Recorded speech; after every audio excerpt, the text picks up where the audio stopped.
Matendo ya Mitume sura ya 2, Biblia inasema hata ilipotimia siku ya Pentekoste walikuwa wote mahali pamoja. Ukaja ghafla toka mbinguni uvumi kama uvumi wa upepo wa nguvu ukienda kasi, ukaijaza nyumba yote waliokuwa wameketi. Wakatokea ndimi zilizogawanikana kama ndimi za moto uliowakalia kila mmoja wao. Wote wakajazwa Roho Mtakatifu, wakaanza kusema malugha nyingine kama Roho alivyojalia kutamka. Kama unaandika katika ujumbe wetu, andika wote wakajazwa Roho Mtakatifu. Wote wakajazwa Roho Mtakatifu, andika hiyo. Tunaona Biblia inasema hata ilipotimia siku ya Pentekoste. Pentekoste ni kama tunasema 50 na naposema 50 tafsiri yake ni nini? Ni sikukuu ambayo Wayahudi walikuwa wanaiadhimisha, tena ilikuwa ni siku 50 tangu kufungua kwa Yesu Kristo. Na ukisoma maandiko kwenye maandiko ya Galatia, kwa wakati mwingine ilikuwa inaitwa sikukuu ya majuma. Maana yake ni kwamba ilikuwa ni siku ya 50 baada ya Pasaka. Hao ndugu zetu walikuwa wanaadhimisha sikukuu ya mavuno. Na utaona katika majira hayo ambayo hao walikuwa wanaadhimisha mavuno, sasa tunaona majira hayo Roho Mtakatifu anashuka tena kwa kanisa lake kwa ajili ya kuzivuna roho za wanadamu zilizopotea ziweze kumrudia Mungu. Na utaona siku ya Pentekoste watu 3000 wanaokoka. Wakati Pentekoste inazungumza mavuno ya mazao ya kibinadamu, Pentekoste Agano Jipya inazungumza mavuno ya kiroho. Haleluya!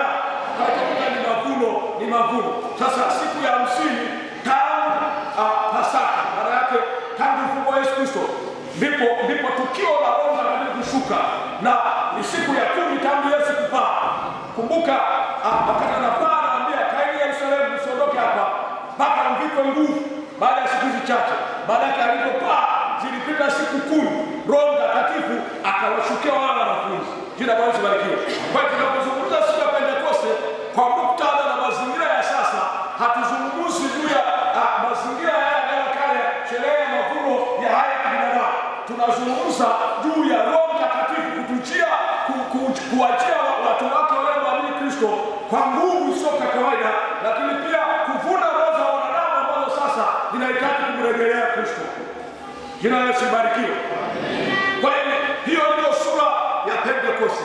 Sasa tunaposoma katika maandiko haya ambayo nimeyasoma kwa habari ya Roho Mtakatifu, tunaona kwamba Roho Mtakatifu anawashukia waamini, na jambo la msingi ambalo nataka tulitilia mkazo sana, Biblia inasema wote wakajazwa Roho Mtakatifu. Amen. Wote wakajazwa Roho.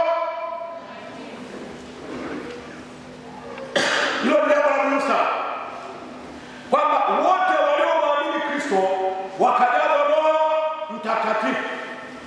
Na hapa unapata picha kwamba ni mpango wa Mungu kabisa, ya kwamba kila Mkristo aliyeokoka ajazwe Roho Mtakatifu. Hata kama bado hujajazwa, hata kama bado hujampokea Roho Mtakatifu, lakini nataka ujue kwamba ni mpango wa Mungu kwamba kila Mkristo ajae Roho Mtakatifu. Jina la Yesu libarikiwe. Huu ni mpango wa Mungu kwamba kila aliyemwamini ajazwe Roho Mtakatifu. Na ukisoma katika kitabu cha Yoeli sura ya 2, sasa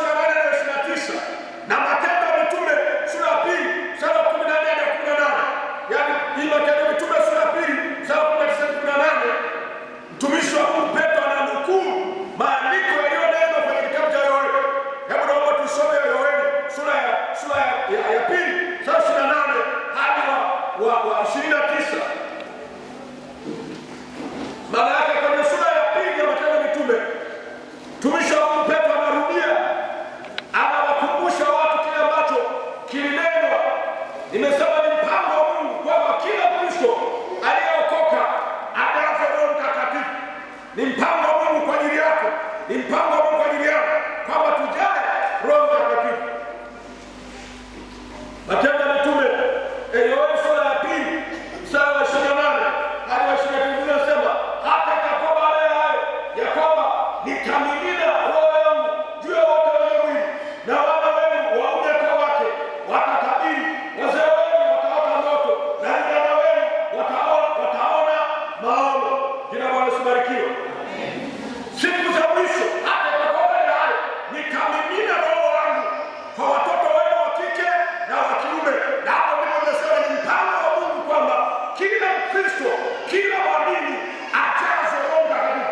Na sura ya 2 hii ambayo tumeisoma mstari wa 14 hadi 18, tunaona Petro anatafsiri baada ya Roho Mtakatifu kuwashukia wanafunzi, na watu wanashangaa. Wengine wakasema, aisee, mbona wale jamani walevi wameelewa? Maana wakati mwingine nguvu ya Mungu inaposhuka katikati ya kusanyiko na watu wanapobubujika, kwa mtu asiyeelewa anaweza kazani kuna rasia fulani inaendelea, na anaelewa kwa naona fupi kwamba rasia